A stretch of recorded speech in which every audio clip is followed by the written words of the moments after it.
मुख्यमंत्री डॉक्टर मोहन यादव बार बार दिल्ली क्यों जा रहे हैं। पूरे प्रदेश में चर्चा यही है कि मुख्यमंत्री बार बार दिल्ली जा रहे हैं और फिर वापस आ जा रहे हैं। मध्य प्रदेश के मुखिया मुख्यमंत्री डॉक्टर मोहन यादव लगातार दिल्ली दौरे पर जा रहे हैं। पिछले 3 दिनों में मुख्यमंत्री लगभग हर दिन दिल्ली में रहे और कई बड़े नेताओं से मुलाकात की। मुख्यमंत्री के लगातार दिल्ली दौरों से राजधानी भोपाल का राजनीतिक पारा तो हाई है ही है, चर्चाओं का बाजार भी गर्म है। सियासी गलियारों में क्या क्या चर्चा है और मुख्यमंत्री के दिल्ली दौरे के क्या मायने हैं, आपको विस्तार से समझा देता हूं। दरअसल मुख्यमंत्री डॉक्टर मोहन यादव 22 सितंबर, 23 सितंबर और 24 सितंबर को लगातार 3 दिनों तक दिल्ली दौरे पर रहे। इस दौरान उन्होंने 22 सितंबर को केंद्रीय जल शक्ति राज्य मंत्री डॉक्टर राजभूषण चौधरी से मुलाकात की। इसके बाद 23 सितंबर को केंद्रीय जल शक्ति मंत्री CR पाटिल से मुलाकात की और इसी दिन एक और बैठक हुई जिसमें केंद्रीय जल शक्ति मंत्री CR पाटिल के साथ गुजरात के मुख्यमंत्री भूपेंद्र पटेल भी दिखाई दिए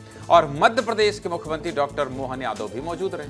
और 23 सितंबर की देर शाम को मुख्यमंत्री ने केंद्रीय मंत्री शिवराज सिंह चौहान से भी मुलाकात की।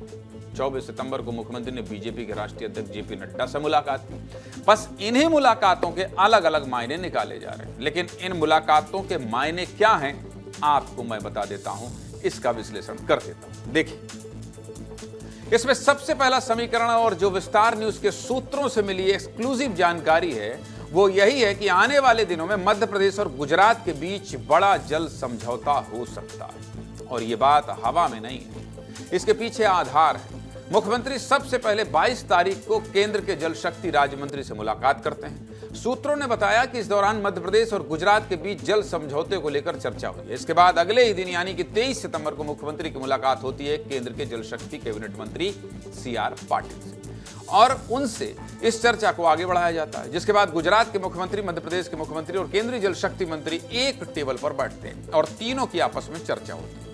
सूत्रों के मुताबिक अगर सब कुछ ठीक रहा तो मध्य प्रदेश और गुजरात के बीच बहुत जल्द जल समझौता हो सकता है। समझ गए आप? और इस खबर के पीछे का आधार है प्रधानमंत्री मोदी का विजन और मुख्यमंत्री डॉक्टर मोहन यादव की लगन। दरअसल 2023 में डॉक्टर मोहन यादव के मुख्यमंत्री बनने के साथ ही प्रधानमंत्री मोदी ने उनसे नदियों के आधार पर पड़ोसी राज्यों से संबंध मधुर करने को कहा था, जिसका खुलासा खुद मुख्यमंत्री डॉक्टर मोहन यादव ने किया था। क्या बताया था उस समय मुख्यमंत्री ने, सुनिए। माननीय प्रधानमंत्री जी से मैं मुख्यमंत्री बनने के बाद मिला और उन्होंने कहा कि ये मध्य प्रदेश नदियों का मायका है। जितनी नदियां मध्य प्रदेश में है उतनी देश के किसी राज्य में नहीं। ऐसे में मध्य प्रदेश का अपने निकटवर्ती राज्यों से संबंध बहुत अच्छे होना चाहिए और इन संबंधों के लिए हमारे लिए बुंदेलखंड का जैसे बहुत अच्छा उदाहरण है। केन बेतवा नदी के माध्यम से उत्तर प्रदेश और मध्य प्रदेश दोनों समृद्ध होंगे। माननीय मोदी जी के उस भाव को भी पहली बार मैंने समझा, देखा कि ये एक राज्य और दूसरे राज्य के साथ नदी के संबंधों के आधार पर हम अपने राज्यों के संबंधों की एक नई इबारत लिख सकते हैं। ये बड़ी बात है जिससे दोनों क्षेत्र के हजारों लाखों लोगों को लाभ मिलेगा। डॉक्टर मोहन यादव के CM बनने के बाद PM मोदी ने उन्हें पहला मंत्र नदियों पर काम करने का ही दिया था और ऐसा हुआ भी, जिससे मध्य प्रदेश को लाखों करोड़ों का फायदा हुआ। कैसे, दिखा देता हूं, देखिए।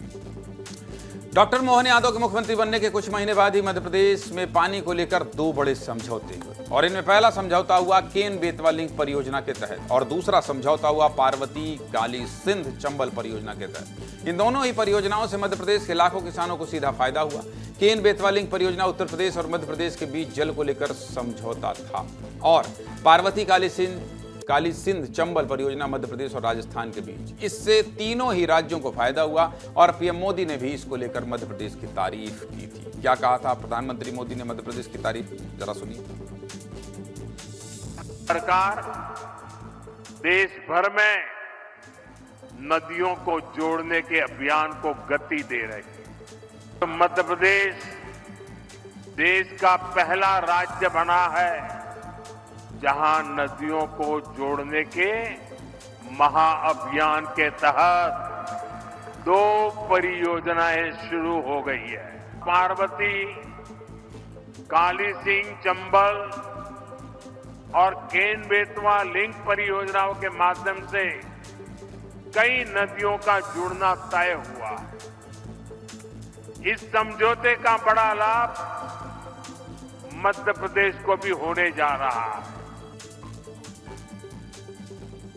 अब इन दोनों परियोजनाओं की सफलता के बाद मुख्यमंत्री की नजर गुजरात पर है। नर्मदा, ताप्ती, माही और महानदी, ये 4 ऐसी नदियां हैं जो मध्य प्रदेश से निकल गुजरात की तरफ बढ़ती हैं। ऐसे में आने वाले समय में इसको लेकर समझौता हो सकता है। अब बात आती है संगठन की मुलाकातों की, लेकिन संगठन की मुलाकातों से पहले बात होगी मुख्यमंत्री डॉक्टर मोहन यादव और केंद्रीय मंत्री शिवराज सिंह चौहान की मुलाकात की। दरअसल 23 सितंबर को पहले सुबह केंद्रीय मंत्री शिवराज सिंह चौहान भोपाल के बीजेपी ऑफिस में प्रदेश अध्यक्ष हेमंत खंडेलवाल से मिले और शाम को दिल्ली में शिवराज सिंह चौहान की मुलाकात मुख्यमंत्री डॉक्टर मोहन यादव से हुई।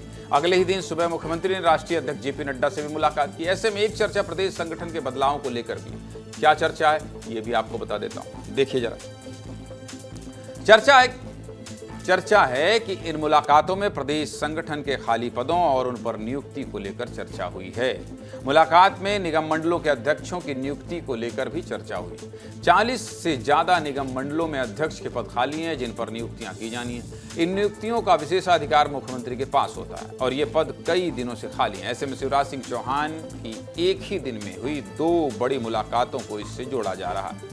इसके अलावा मंत्रिमंडल विस्तार को लेकर भी पिछले कई दिनों से चर्चा चल रही है और हो सकता है कि नवरात्रि के बाद मंत्रिमंडल विस्तार हो जाए। हालांकि दिसंबर तक ये कहा जा रहा है कुछ नहीं होगा, लेकिन चर्चाओं का बाजार गर्म है, अलग अलग लोग हैं, कर रहे हैं, हम भी आपको बता रहे हैं। इसलिए चर्चा है कि मुख्यमंत्री इस विस्तार को लेकर भी राष्ट्रीय अध्यक्ष जेपी नड्डा से मिल सकते हैं। और इन सब के अलावा संगठन के बहुत सारे काम अभी भी अटके हुए हैं। अभी तक प्रदेश और कई जिलों की कार्यकारिणी का ऐलान नहीं हुआ है और हेमंत खंडेलवाल की नई टीम बनाने को लेकर भी शिवराज सिंह चौहान से बातचीत की जा सकती है।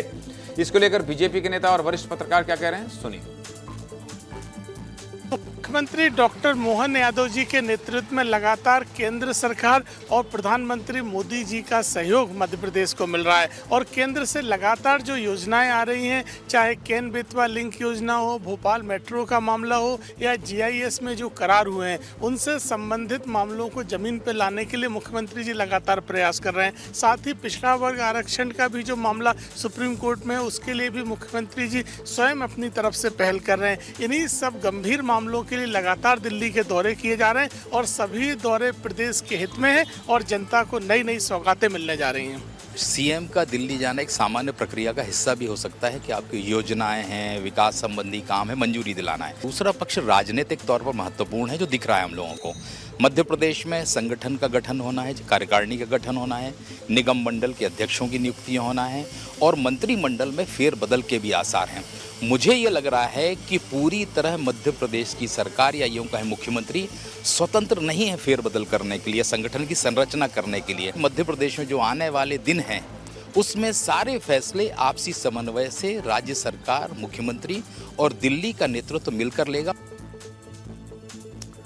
इन सब कयासों के अलावा एक प्रमुख कयास ये भी है कि सत्ता और संगठन के बीच समन्वय बनाए रखने के लिए लगातार इस तरह की बैठकें रहती हैं, मतलब जारी रहती हैं, होती रहती हैं। सीधे मुद्दे की बात यही है कि अपने फैसलों से हमेशा चौंकाने वाली भारतीय जनता पार्टी में जब तक सब कुछ फाइनल ना हो जाए तब तक कुछ भी फाइनल ना माना जाए।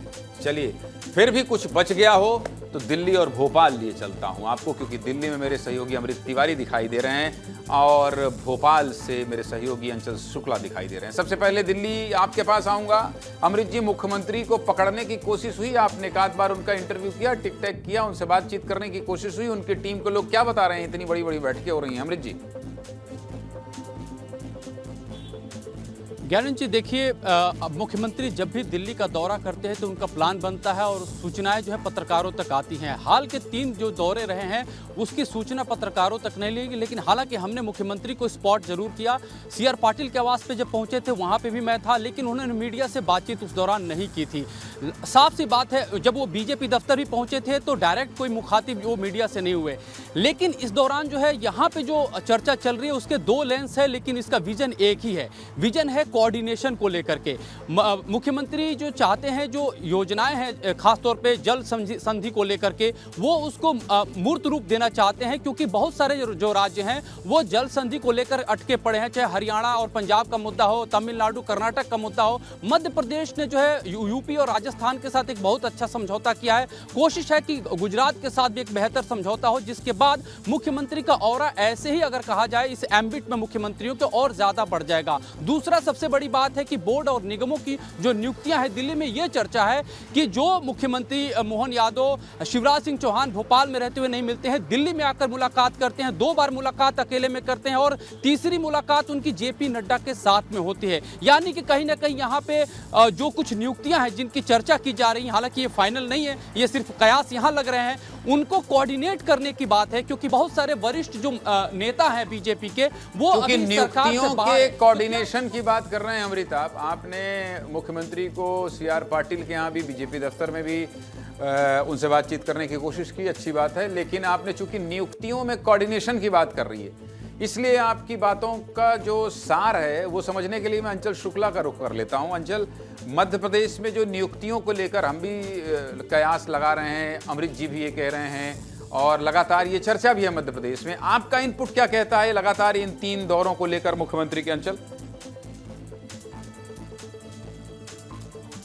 बिल्कुल, देखिए दोनों ही बहुत महत्वपूर्ण मुद्दे हैं। पहला मुद्दा जो जल समझौता है, निश्चित रूप से भाजपा शासित जितने भी राज्य हैं उनके बीच जल समझौता होना है। कई वर्षों से ये पेंडिंग था। ये देखा गया था कि कई मुख्यमंत्री, चाहे वो शिवराज सिंह चौहान रहे हों, उमा भारती रही हों, बाबूलाल गौर रहे हों और दिग्विजय सिंह रहे हों, सरकारें अलग पड़ोसी राज्यों में अलग अलग होने की वजह से जल समझौते नहीं हो पाते थे, जिसका फायदा जिस तरीके से एक दूसरे राज्य को होना चाहिए वो नहीं होते थे। लेकिन डॉक्टर मोहन यादव सरकार, डॉक्टर मोहन यादव के मुख्यमंत्री बनने के बाद 2 बड़े समझौते हुए हैं। केन बेतवा और पार्वती काली सिंध परियोजना जो है, ये 2 बड़ी परियोजनाएं और अच्छा खासा बजट इसके लिए केंद्र सरकार द्वारा दिया गया। ये दोनों ही मुख्यमंत्री डॉक्टर मोहन यादव के हिस्से जाती हैं। और तीसरा, ये जो गुजरात का जल संधि होना है, ये भी अगर डॉक्टर मुख्यमंत्री मोहन यादव के हिस्से जाती है तो ये बड़ी उपलब्धि कहलाएगी उनके कार्यकाल की, क्योंकि जो भाजपा शासित राज्य हैं वो आपस में जल समझौता कर रहे हैं। लेकिन पिछले कुछ वर्षों में ये देखा गया है कि पड़ोसी राज्यों में दूसरे सरकार होने की वजह से ये समझौते किसी न किसी कारण से अटक जाते थे शर्तों को लेकर के। एक तो ये है ज्ञानेंद्र। दूसरा, निश्चित रूप से जिस तरीके से छोटी टोली की बड़ी बैठक हुई, सारे जो वरिष्ठ नेता थे, मुख्यमंत्री थे, संगठन के लोग थे, इनके बीच में, क्योंकि संगठन का भी विस्तार होना है, निगम मंडलों में भी नियुक्तियां होनी है और ऐसे में सबका भी यही है जो 2 कारण हमारे विश्लेषण में भी आ रहा है, अमृत भी बता रहे हैं और आप भी बता रहे हैं कि एक तो ये जल समझौता और दूसरा जो समन्वय है और जो नियुक्तियां हैं। आप दोनों का बहुत बहुत शुक्रिया।